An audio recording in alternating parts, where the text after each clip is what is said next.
이 불출마 선언했죠. 안타깝습니다. 솔직히 말씀드려요.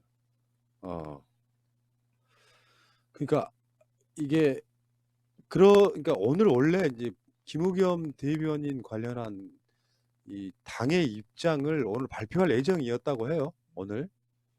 근데 그 전에 김우겸 대변인이 불출마하겠다 이렇게 된 건데 어, 오늘 민주당에서는 공식적으로 그런 얘기했어요.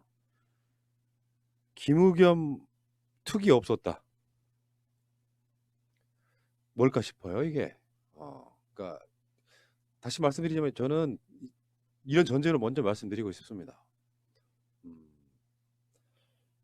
첫 번째, 가장 먼저 욕먹는 사람이 이해찬 대표인데 이 결정 이해찬 대표가 하지 않습니다.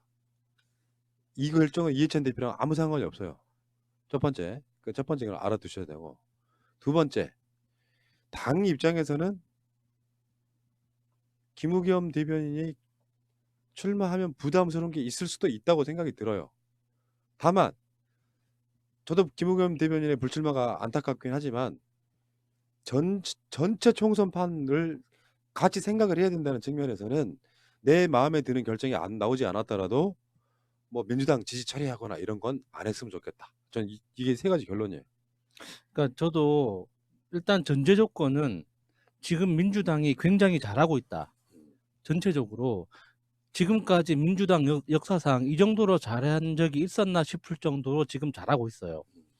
그런데 지금 김의겸 그 총선 불출마하고 정봉주 의원 건에 대해서 이런 것들을 볼 때, 그러니까 아쉬운 건 당원한테 맡기면 되는 거예요. 이게 권리당원 운동을 왜 지금까지 열심히 그렇게 했겠습니까? 100만 권리당원 이렇게 만들자고 그렇게 열심히 운동을 해온 게, 그러니까 이런 어떤 당의 일방적인 판단이 아니라 당원한테 의견을 물어서 당원의 결정대로 하면 되는 거예요. 그러니까 김의겸 같은 경우도 만약에 전략공천을 하겠다 이게 아니라면 어차피 경선을 치를 거 아니에요. 그건 당원이 판단하면 당원들이 판단하면 되는 거라고. 그런데 왜 그걸 미리 판단해가지고, 그러니까 김의겸이 왜 총선 불출마 선언을 했겠습니까? 심사 중이라는 그 명분으로 계속 발표를 늦추니까 당에 부담을 준다는 그 미안함 때문에 이게 먼저 그냥 불출마 선언을 한 거잖아요. 그러니까 이런 식으로 하지 말고 일단 법적으로 어떤 결격 사유가 없으면 시스템 공천이 있잖아요. 그냥 다 그냥 공개하고 그 보여주면 되는 거라고요. 그러면 당원들이 알아서 투표하고 당원들이 선택해서 당원들이 선택한 결과에 따라서 그냥 다 같이 선거까지 가는 거지. 왜 이렇게 미리 이런 판단을 내리는 건지 저는 진짜 너무 답답해요. 근데 이제 이런 측면, 자꾸 논란거리가 되지 않게 하기 위한 걱정은 이해가 되지 사실은. 이 당 뭐 총선 이제 공천 관련한 당 지도부 입장을 보면 내가 그거 전혀 이해가 안 되는 바는 아닌데 내가 늘 주장하는 게 있잖아요. 프레임에 걸렸을 때는 무조건 같이 그 프레임에 맞서 싸워서 그 프레임에 걸리지 않은 분들을 내 편으로 만드는 이 작업이 필요하다고 저는 보거든요. 근데 그런데 좀 항상 일처리하는 부분이 좀 이런 부분이 안타깝다 이런 생각이 좀 들어요. 네, 지금 SNS 상에서는 이해찬 대표를 공격하는 빌미로 쓰고 있죠. 김의겸 예비 후보가 이미 발표가 나기 전에 이렇게 했는데 사실은 하루 전날, 오늘이 월요일이고 일요일만 해도 본인이 그 부동산을 팔고 다시 팔고 시세 차익을 남긴 3억 7천에 대해서 한국장학재단에 기부를 했습니다. 그 글을 올린 지 불과 24시간도 되기 전에 불출마 선언을 한 거예요. 그럼 그 사이에 급격한 심경의 변화가 있었다는 이야기밖에 안 되거든요. 조금 안타까운 거예요. 조금만 기다리거나 아니면 사실 후보 적합도 조사 같은 것들의 결과를 보고 나서 결정해도 괜찮지 않았을까 하는 아쉬움은 좀 있거든요. 제 개인적인 입장에서는 3억 7천만 날린 거예요. 안타깝습니다. 나도 그 정말. 말을 하고 싶었는데 고맙습니다. 근데 이제 나는 김우겸 대변인의 입장을 충분히 이해하겠더라고요. 뭐냐면 언론사에서 정말 탑을 다투는 최고의 기자였던 사람이에요. 청와대로 들어갔습니다. 그것도 촛불 정부의 청와대로 들어갔어요. 근데 갑자기 어느 날 갑자기 부동산 투기한 사람이 돼버렸어요. 요거는 난 분명히 원천적으로 이게 그 프레임에 걸려든 것 자체가 잘못이라고 생각해요. 그러니까 김우겸 대변인이 잘못됐다는 게 아니라 사퇴해버리는 모양을 이야기하는 거예요. 그러니까 내부적으로 그런 게 많아요. 민주당이나 청와대에 대해서도. 하필이면 그때 그걸 사가지고 그래서 그 부동산 투기 논란에 걸려들었다고 불만 사항을 갖고 있는 분들이 꽤 많다는 것도 알고 있고요. 그러니까 그런 것들을 못 견디고 사퇴를 해버리는 순간 그리고 나서 사퇴한 후에 무슨 그 프레임과 막 싸웠던 게 아니라 그 논란은 잠복해 있는 상태에서 시간이 쭉 지나가지고 총선에 나오겠다고 하니까 다시 그 논란이 불지펴진 거예요. 그러니까 사퇴하기 전에부터 지금까지 그 부동산 투기가 아니라는 것을 불식시키는 과정이 있었다면 훨씬 쉬웠을 거예요. 근데 나 김우겸 대변인의 입장을 제가 좀 생각을 해보면 어쨌건 그렇게 사퇴를 하고 나니까 그냥 부동산 투기한 사람으로 굳어져 있는 거예요. 그러니까 이게 법적인 무슨 위법 사항이 있는 게 사실 아니지 않습니까? 이게 뭐 소송이 걸려 있는 게 아니잖아요. 그러니까 국민들로부터 평가를 받아보고 싶은 거예요. 내가 정말로 부동산 투기한 겁니까? 라고 물어보고 싶은 거예요. 근데 나는 그 과정에 그게 있어야만 본인이 앞으로 떳떳하게 살 수 있는 방법이 생긴 거야. 차라리 무슨 부동산 투기 등으로 막 고소당해 가지고 그 재판을 심하게 받아서 무죄를 받아낸다면 그 무죄라는 걸 빌미로 떳떳해질 수가 있는데 사실 그런 상황도 아닌 거잖아요. 그렇다 보니까 이게 본인 입장에서 명예회복을 하고 싶었던 그 느낌이 있는데 저는 어느 정도 조율이 있었다고 봅니다. 그러니까 발표하기 전에 이미 민주당 관련한 공천 등에 관련한 것과 어느 정도 조율을 한 다음에 확고부동하다는 걸 알고 저는 불출마를 선언했을 거라고 봐요. 그러니까 예를 들면 나는 계속 끝까지 출마하겠다고 갖고 있다가 불출마 딱 하면 그것도 모양새 우스워지거든요. 그러니까 본인 스스로가 사퇴를 하는 가장 좋은 모양새를 택했다고 보는데 문제는 앞으로 김의겸이 아니고 어떤 크고 작은 논란들이 막 부딪혔을 때 이것을 사퇴하는 방식으로 가는 건 난 최악이라고 항상 말하죠. 그러니까 사퇴하는 방식으로 가면 인정하는 꼴이 되고 사람들은 머릿속에는 디테일이 없다니까. 아 김우겸 부동산 투기했잖아. 이렇게 생각하는 사람들이 훨씬 많은 상황. 맞아요. 그 부담을 갖고 있는 입장에서는 또 한편으로 보면 내용을 다 설명해 줄 수가 없잖아요. 김어준의 다스베이다에 나왔던 모습만 갖고 사람들이 이야기할 수 있는 게 아니잖아요. 이렇게 초기 대응 이게 굉장히 중요하다는 걸 계속 저는 깨달았으면 좋겠어요. 그래서 저는 이번 사건이 이렇게 돼 가는 걸 보면서 진짜 언론사 큰 거 하나 키우고 싶다는 생각이 너무 계속 드는 거예요. 왜냐면 이거는 명백하게 언론 싸움에서 졌다고밖에 볼 수 없거든요. 그러니까 처음에 김의겸 의원 이 후보의 부동산이 터졌을 때 자유한국당 그 국회의원들이 모여 가지고 그 건물 앞에 가서 사진을 찍고 인터뷰를 하고 규탄을 했단 말이에요. 그런 사진을 대대적으로 실으면서 완전히 이 사람이 현 정부에 그러니까 본인 스스로도 '내가 이 정부에 부담이 되구나.'라는 걸 느껴버리게 만들었기 때문에 스스로. 그게 가장 컸다고 봅니다. 우린 좀 더 뻔뻔해지거나 좀 아이템 이렇게 해 가지고 방패도 사고 그러니까 좋은 애가 하나 있어요. 한번 프레임에 안 싸웠으면 아니 좋겠어. 프레임에 안 빠진 좋은 애가 있어요. 손혜원 의원이죠. 그러니까 "나는 부동산 투기를 한 게 아니다."라고 끊임없이 자기가 메시지를 내잖아요. SNS나 심하면 그런 용도로 유튜브 지금 구독자를 키우고 있다고 본인이 이야기하셨죠. 그러다 보니까 언론들이 거기에 사실상 기레기 짓을 못 하는 거예요. 그런 방식으로 싸워야 된다고. 그러니까 메시지가 많은 쪽이 이기는 거예요. 맞아. 난 투기한 게 아니라고 계속해서 설명해 주고 현장도 가고 막 끊임없이 메시지를 내니까 기레기들이 말을 못 하는 거야. 그러니까 손혜원 의원한테 부동산 투기했다는 이야기 나오는 거는 정말로 잘 모르는 사람들이 일부러 하고 있는 거 아닙니까? 언론들이 쉽게 꺼내지도 못하고 있는 거예요. 그런 식으로 대응을 해야 된다고. 그러니까 김의겸 후보자 개인의 판단도 아쉬운 면이 있고 그 부동산 문제가 불거졌을 때 너무 어이없이 너무 쉽게 그냥 인정해버리는 듯한 그런 모습을 보인 것도 아쉽긴 하지만 저는 정당으로서 민주당이 좋은 선례를 밟아가고 있는데 그 과거의 그 습성 있죠. 당이 결정하고 당원들한테 그 통지하면 당원들은 따라야 한다는 이런 사고방식이 아직까지 벗어나지 못한 것 같아요. 그러니까 그 위원회에서는 최소한의 것만 심사하면 되거든요. 이 사람들이 제출한 자료에 불법성이 있는지 그리고 그 행위 자체가 출마하는 데 문제가 있는지 없는지 그리고 공천 기준에 부합하는지 안 하는지 거기까지만 판단하면 돼요. 당연히 그러니까 뭐 위원장이나 다른 공관위 위원장들을 같은 분들이 정치적 판단, 정무적 판단을 안 할 수는 없겠죠. 그런데 정무적 판단이라는 게 어떤 보이지 않는 힘이라면 당연히 그 힘은 그 당원들한테 더 많은 힘을 실어주도록 작동을 해야지 왜 자신들의 고난만 더 강화시키고 끝내버리냐고. 저는 그게 너무 아쉬운 그렇지 않죠. 거예요. 그러니까 우리가 지난주 방송에서 그런 이야기 했죠. 정봉주, 김우겸 경선을 하게 해줘야지. 예. 그건 그리고 나서 후보가 되고 안 되고는 민주당이 감당을 몫이고 그러려고 시스템을 만들어 놓은 건데 이게 예를 들면 이런 거 있잖아요.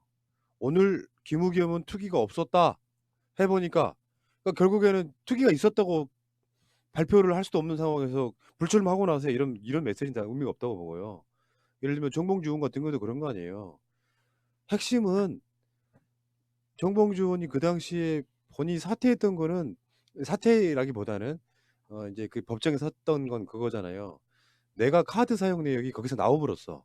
자기가 자발적으로 안 갔다고 했는데 갔다. 이게 핵심이 돼서 본인 스스로가 지금 그렇게 된 거지 사실은 무슨 성추행이 있었다 이런 건 아니거든요. 결론적으로 명예훼손에 관련된 또는 이런 부분이 없었다라고 법원이 판단을 내려줬고 대법원까지 기다리기엔 너무 시간이 촉박하고 또 한 번 기회를 놓치는 것이므로 일단 출마를 한번 해보고 싶다라고 하는 그 간절한 바람을 아직까지 정봉주 의원 쪽에서는 민주당에서는 이제 출마하지 말라는 이야기는 아니다. 뭐 이렇게 출마하지 마라 메시지는 없었다. 계속 이야기를 하고 있는데 전체적인 분위기는 보면 언론들은 지금 그런 뉴스를 간혹 흘립니다. 정봉주도 공천 안 될 듯 뭐 이런 식으로 부적격하다 이런 그러면 식으로. 진짜 화날 것 또 같은데. 분위기 만드는 거죠, 이분들이. 그러니까 부적격하다고 생각되는 사람이 공천을 받으면 논란을 만들려고 일종의 밑밥 가는 그런 경우도 있을 수 있다고 생각해요. 근데 정치적 행위라고 하는 게 불법 이런 걸 떠나가지고 이 법적인 행위보다 더 위에 있다고 봐요. 저게 도덕적으로 문제가 있느냐? 명백하게 불법이라도 해도 논란의 소지가 있는 경우에는 국민의 평가를 받게 하는 게 가장 중요하다고 봐요. 그래서 가끔씩 옥중 출마라는 게 있었잖아요. 옛날에는 이제 불법을 해서 감옥에 갇혀 있지만 내가 출마에 당선되는 경우도 있잖아요. 그런데 하물며 이런 경우는 경선에서 떨어지면 누가 불만을 표합니까? 시험은 치게 해줘야죠. 그 지역 구민이 선택한 것이 바로 민이고 그건 법보다 훨씬 위에 있는 건데 근데 그거 자체를 막아버린다는 것은 상당히 조금 너무나 다친 방식이 아닌가 이런 생각을 해봅니다. 그리고 이걸 이해찬 대표가 좌지우지하는 게 아니라니까요. 어느 정도 입김을 불러들일 수 있겠지만 이해찬 대표가 만약에 예를 들어서 공관이라든지 후보 검증위원회 같은데 누구는 되고 누구는 안 된다고 해라 이렇게 하는 순간 또 뭐 독단적 당 운영 이런 이야기가 나올 거예요. 아마 시스템만 맡겨두고 저는 신경 안 쓸 텐데 모든 욕은 지금 이해찬 대표가 먹고 있죠. 전쟁 중에 장수를 흔드는 자 누구인가 지켜보시기 바랍니다. 어쨌든 지금 정봉주 의원은 좀 경선했으면 좋겠다. 아직까지 결론이 뭐 다 난 건 예. 아니기 때문에 경선을 하는 모습을 보고 싶다. 제가 17대 국회의원입니다. 18대, 19대, 20대 3번이면요. 12년이야, 12년. 12년 동안 정치 활동을 못 한 거야. 내가 그 지역구 당원이어서 정말 간절하게 음. 경선 투표하고 싶습니다. 아 그래요, 강석? 예. 지금 후보 적합도 그 조사하는 것에 전화 꼭 받아달라고 계속 홍보하고 계시죠, 정봉주 의원이. 아 그래서 그런 거 있잖아. 그런 상황들이 사실 알고 보면은 뭐 예를 들면 지금도 정밀 심사하는 사람 중에 민병두 의원도 있어요. 기억들 안 나시냐? 민병두 의원 의원직 사퇴한 적이 있었죠, 살짝. 예. 네. 노래방에서 그때 미투 막 광풍 불 때. 근데 결국에는 이제 당에 있는 뭐 동료들의 만류로 사퇴 안 했거든요. 사람이 살면서 말이에요. 예를 들면 노래방에서 브루스를 좀 쳤어. 사실 내가 거기까지 좀 이야기하고 싶어요. 뭐 심각한 행위가 있었던 것도 아니야. 나 저 남자하고 어떻게 술 한잔 먹다 보니까 그런 식으로 뭔가 성추행을 당한 적이 있다. 그럼 정치 생명 끝나야 되나? 난 이런 생각이 좀 들어요. 그렇게 완벽한 사람은 없다고. 아 그러니까 그게 미투든 아니든 어떤 논란만 제기되면 다 일단 후보에서 제외하기 시작하면 누가 남아요? 아니 그러니까 그게 문제라니까. 논란이 제기된 것만으로도 어떻게 결론을 지어버리려고 하는 것. 그러니까 음. 지금 정봉주 의원에 대해서 지금 이렇게 간당간당하다 하는 이런 소문이 도는 것도 지금 1심에서는 무죄가 나왔지만 2심, 3심 가면 어떻게 될지 모른다 하는 그 리스크를 지기 싫다는 그 논리거든요. 그렇게 사는 게 무서우면 왜 사냐고. 다 리스크를 안고 사는 거지. 여기에 있어요. 자기 함정에 빠지는 경우도 있는데 조국 장관한테 일부 젊은이들이 실망했다는 게 무슨 의미예요? 진짜 깨끗한 사람인 줄 알았대. 쉽게 표현하면 무슨 신선이나 되는 줄 알았더니 그 전제로 시작하는 거야. 그게 우리 스스로 만든 우리 스스로의 함정 같은 거예요. 그렇다 보니까 물론 그렇게 안 산 사람도 일부는 있겠지만요. 본의 아니게 내가 의도했건 안 했건 간에 실수 또는 위법을 하고 삽니다. 오늘 또 마차님 위법을 하셨어요. 무단횡단 했으면. 보셨네. 봤네, 아니 봤어. 말하자면 그렇다고. 그런 것들을 디테일하게 꺼내가지고 진짜 의정활동 잘하는 사람들이 매장되고 정치활동 그만둬야 됩니까? 이게 그러니까 스스로 만든 진보에 자기들 스스로 만든 함정 같은 게 빠져서 헤우적거리고 있는 거야. 맞아요. 점점 허들을 낮추는 거죠, 스스로. 어. 왜냐면 지금 저 같은 경우에는 만약에 내가 김우겸처럼 공격을 받았다 그러면 나는 박덕흠 공격할 겁니다. 부동산 재벌 300억씩 가지고 강남에 자식들 다 나눠주고 아파트 내가 갖고 싶은 삼성동 아이파크도 갖고 있고 이런 식으로 한 사람을 나는 공격적으로 했을 거라고. 쟤는 뭐냐 그러면. 내가 투기라면 쟤는 뭐냐. 출마하셔야겠네. 그리고 거기에다가 무슨 뭐 뽀뽀 미수 막 내가 열받는 건 이런 거예요. 퍼포미스. 순천에서 검사가 모자라 가지고 순천에서까지 데려다 놨더니 요 자식이 서초동에서 성매매를 했어. 이런 거는 대서특필해야지. 지금 올라와 가지고 검사 하나가 사고를 쳤는데. 그런데 아직 결판도 안 난 영수증이 나왔네 뭐. 아니 그래서 뽀뽀를 했다고? 그것도 아니잖아. 너무 열받는 거예요. 이거는 이쪽에 있는 사람들 하나씩 별거 아닌 걸로 쳐내는 것밖에 안 되거든요. 차라리 했으면 억울하지라도 않지. 이보세요. 좀 위험해 지금. 그러니까 이게 좀 뭐랄까 이런 게 있잖아요. 민주 진보 쪽이 깨끗하니까 정도가 찍어줄 거라고 생각하는 게 오산이라니까요. 난 다시 말씀드리지만 나도 정치 거의 연전에서 여론 짓거리 해보니까 느끼는 건데 가장 중요한 건 아까 말한 것처럼 메시지 많은 쪽이 이긴다고. 사퇴하고 끝이 아니라고. 그러면 왜 정봉주가 출마해야 되는지를 만약에 경선에서 본선에 올라가는 후보가 됐다면 같이 싸워주는 거지. 정봉주는 억울하다. 그럼 훨씬 더 투표의 동인이 생기는 거라고 생각이 드는 거거든요. 김우겸도 마찬가지예요. 그러니까 우리는 깨끗해야 되는데 이물질이 하나 끼어들었으니까 탈락. 요 방식으로 가면 내가 봤을 땐 영원히 못 이겨. 중도에 있는 사람들이 진보 쪽 사람들이 깨끗해서 찍어주는 게 아니라고 난 생각해. 물론 자유한국당이 워낙 예상하거니와 부정과 비리가 많은 족속들이긴 하지. 상대로 우리가 깨끗해서가 아니라 나는 우리 쪽 사람들 그나마 찍는 건 상식적이어서라고 생각해요. 근데 우리 내부에서 이러이러한 논란들 때문에 사퇴하거나 경선조차 못하게 하면 난 그건 비상식이라고 보는 거거든요. 모든 국민은 이야기를 들어본 즉 납득이 되면 됩니다. 근데 우리들 자체가 납득이 안 되는 상황이 오잖아요. 그러면 내부적으로 중심이 약해지는 거예요. 열심히 싸워주고 싶은 마음이 없어지는 거야. 그러니까 이게 단순한 눈치를 보면 안 되고 내부를 결속시키는 어떤 힘 그리고 중도에 있는 사람들을 설득시킬 때는 상식적인 면도 그 과정만 거치면 되는 거지 뭐 우리들 사람 중에 더러운 놈이 끼어 있으니까 쳐내겠다 이것도 사실 아니거든요. 그러니까 검증위원회에서 볼 때 그러니까 그 사람한테 제기된 논란이 사실이냐 아니냐 법적으로 어떤 문제가 있냐 아니냐 그거는 볼 필요가 없는 거예요. 정당의 조직이잖아요. 정봉주가 왜 출마했는지 정봉주 출마한다는 이야기를 들었을 때 왜 시민들이 환호했는지 그 이유를 들여다봐야지. 그렇지 빙고. 금태섭이 왜 욕을 먹고 있습니까? 민주당이 힘을 합쳐가지고 다 싸울 때 지 혼자 뒤로 빠져가지고 손가락질 하니까 그것 때문에 화가 난 거잖아요. 그러니까 정봉주가 그거 보다 못해가지고 내가 쟤 뽑아내고 내가 대신 싸우겠다. 그러니까 시민들이 신이 나가지고 그래 정봉주 나가라 이렇게 하는 거라고. 정당의 조직은 법원이 아니라고. 그냥 분위기만 보고 저 사람이 시민들한테 좀 지지를 얻는 것 같다. 그럼 가는 거야. 명분이야 만들어내기 나름이지. 아니 왜 좀 새님들 같이 무슨 뭐 법 따지고 원칙 따지고 도덕 따지고 그러냐고. 중도에 있는 사람들이요. 정봉주 의원이 지금 그때 당시에 있었던 사건을 갖고 야, 저놈 나쁜 놈이네 할 사람이 몇 명이나 있을까요? 저게 지금 꺼리가 되냐 하는 사람이 더 많을까요?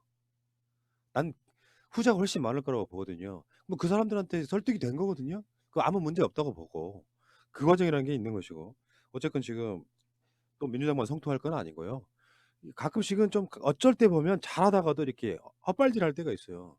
경선까지는 가게 해주면 된다니까요. 그 나머지는 지역구에서 알아서 할 일이야. 지금 이런 게 있거든. 민주당 현역 의원들 중에 지역구에 경쟁자가 없는 국회의원이 60명이나 돼요. 아예 예비 후보가 없다고.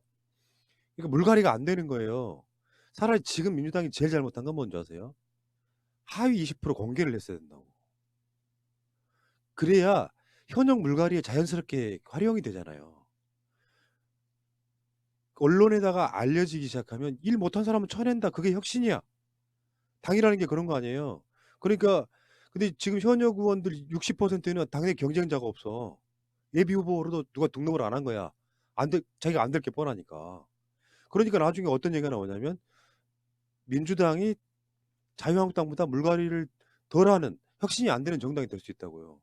나는 하위 20%는 무조건 공개를 했어야 된다고 봐요. 그게 가장 민주적인 거지. 어떤 사람들 20%를 공개를 해서 그 사람들이 주로 물갈이 대상이 됐어야죠. M1 무슨 김우겸이나 정봉주를 한두 명 쳐낸다고 당이 또는 지지율이 높아집니까?